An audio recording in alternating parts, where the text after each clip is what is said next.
Chakula bora cha kuanza nacho siku ni kipi? Nisikilize kwa makini sana.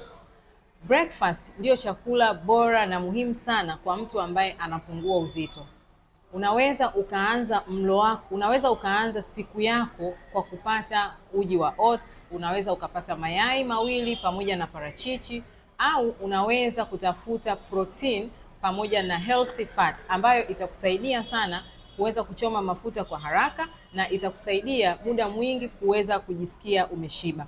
Ukiongezea na Aminata Slimming Juice itakusaidia sana kuchoma mafuta kwa haraka na itakusaidia muda mwingi kuweza kujisikia umeshiba na kuepuka kula ovyo ovyo. Unasubiri nini? Nipigie simu haraka sana niweze kukusaidia na niweze kukupa maelekezo mazuri kabisa. Nitakuhudumia kwa upendo, kwa furaha, na ukiamua kutumia Aminata Slimming Juice nitakuwa na wewe mpaka unafika safari yako.